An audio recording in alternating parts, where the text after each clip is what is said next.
mengenai moto setelah tanggal 23 Juni tahun ini.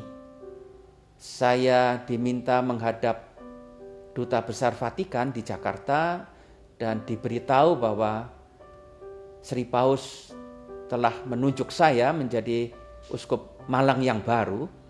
Saya pulang dan saya kebetulan membaca buku tahbisan seorang uskup.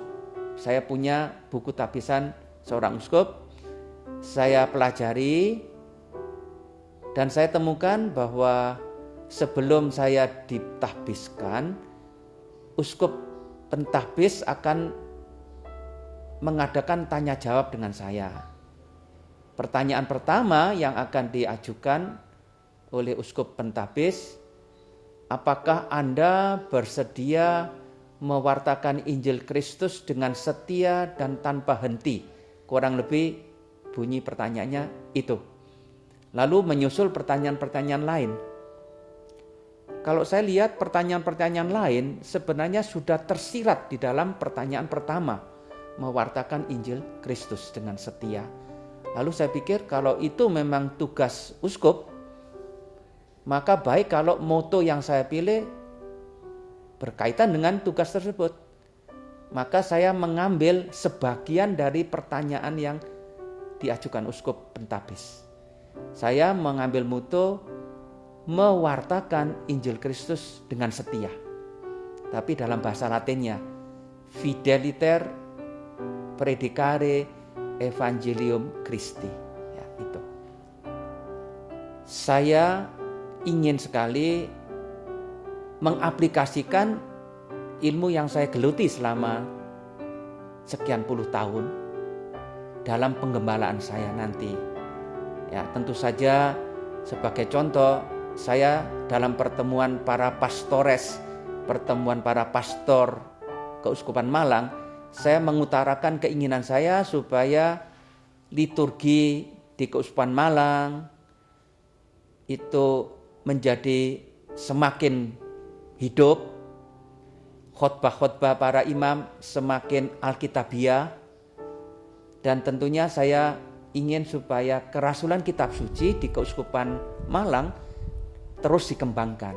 Karena Keuskupan Malang punya Sekolah Tinggi Filsafat Teologi di mana ada 5 dosen kitab suci. Itu tidak main-main. Maka saya ingin bahwa kehadiran para dosen kitab suci ini sungguh dapat berguna bagi Keuskupan Malang, berguna untuk pelayanan saya sebagai seorang uskup. Salah satu ciri khas Keuskupan Malang, seperti juga mungkin Keuskupan Agung Semarang dan juga yang lain tentunya, adalah kehadiran sekian banyak tarekat religius, baik itu suster maupun tarekat bruder, bahkan tarekat imam. Tentu saja kehadiran sekian banyak tarekat ini sangat membantu kehidupan gereja di Keuskupan Malang. Banyak tenaga suster juga dipakai dalam pelayanan. Pendalaman iman umat sangat terbantu dengan adanya sekian banyak tarekat yang ada di keuskupan. Kira-kira itu yang bisa saya katakan mengenai tarekat-tarekat. Harapan saya mampu melanjutkan visi dan misi Keuskupan Malang yang sudah digariskan oleh 2 uskup pendahulu saya. Monsinyur Fransiskus Xaverius Hadi Sumarto ingin mewujudkan gereja sebagai suatu komunio, sebagai persekutuan kaum beriman. Visi yang sama dilanjutkan oleh Monsinyur Herman Yosef Pandoyo Putro, meskipun judulnya sedikit berbeda. Nah, saya ingin melanjutkan visi tersebut. Tentu saja di dalam perjalanan waktu saya mempunyai pendapat sendiri, opini tersendiri, mungkin di sana sini sedikit diubah, tetapi visi utamanya saya kira sama. Dan itu memang sesuai dengan ajaran Alkitab. Gereja itu suatu persekutuan kaum beriman yang harus rukun, yang harus bersatu, bekerja sama. Maka harapan saya sehubungan dengan kehadiran sekian banyak tarekat di Keuskupan Malang adalah saya mengajak mereka untuk bekerja sama membangun gereja sebagai suatu persekutuan kaum beriman. Saya mengharap mereka mau bekerja sama dengan saya, mendukung pelayanan saya. Saya harap mereka memberikan keahlian dan tenaga mereka untuk umat Katolik di Keuskupan Malang. Semoga umat Keuskupan Malang bersedia menerima saya apa adanya, bersedia bekerja sama dengan saya. Saya berjanji berusaha melayani mereka sedapat mungkin, sebaik mungkin. Tetapi sebaliknya saya mohon mereka bersedia untuk membantu saya. Itu yang saya harapkan. Bersama-sama kita membangun Keuskupan Malang.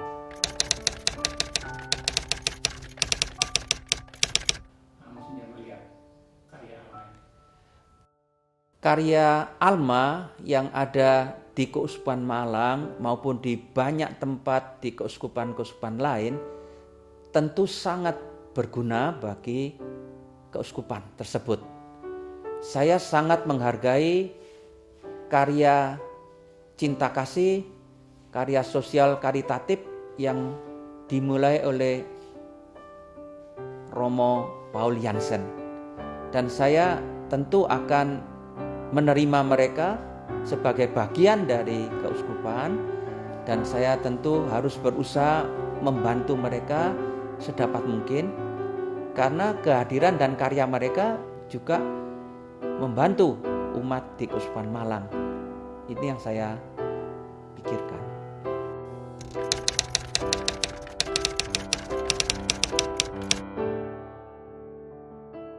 Perlu selalu diadakan aksi-aksi panggilan. Entah itu berupa retret panggilan, berupa expo panggilan di paroki-paroki, maupun kesaksian pribadi-pribadi yang menghayati itu. Jadi kalau mau menarik panggilan untuk menjadi seorang biarawati, ya tentunya dibutuhkan figur-figur biarawati yang menarik kaum muda untuk menjadi biarawati. Begitu juga dengan panggilan menjadi biarawan atau imam. Jadi campuran antara panggilan dari Tuhan itu suatu anugerah, tetapi anugerah tersebut terjadi melalui pengantaraan atau bantuan manusia, seperti panggilan para rasul di dalam Injil Yohanes terjadi karena kesaksian dari orang lain yang menghantar sesamanya sampai pada Yesus dan menjadi rasul Yesus. Begitu juga panggilan sekarang, meskipun itu akhirnya berasal dari Tuhan, mau tidak mau mengandaikan juga ada bantuan dari pihak manusia menghantar sesama kepada Tuhan. Karena itu perlu aksi-aksi panggilan yang saya sebut tadi. Dan yang ketiga tentu saja kesaksian hidup dari mereka yang terpanggil. Inilah keyakinan saya selama ini.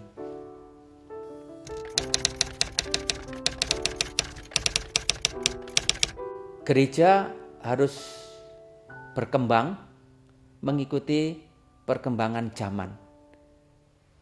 Kalau sekarang dunia sudah biasa dengan media sosial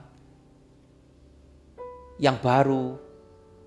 Ya, misalnya kita tahu ada Facebook, ada Android di mana orang bisa berkomunikasi dengan mudah sekali lewat telepon selular, internet, video, ya. Saya rasa gereja harus memanfaatkan alat-alat komunikasi yang baru ini dengan sebaik-baiknya. Mungkin karya dari LBI yang mengirimkan SMS secara kontinu, atau juga kita tahu Romo Handoko CM rajin mengirimkan renungan-renungan singkat setiap hari, itu tentu merupakan salah satu bentuk pewartaan yang perlu diperhitungkan. Kalau orang tidak lagi terlalu suka membaca buku, melainkan lebih suka dengan hal-hal yang singkat padat, tentunya alat-alat komunikasi yang sekarang ada ya perlu dipakai.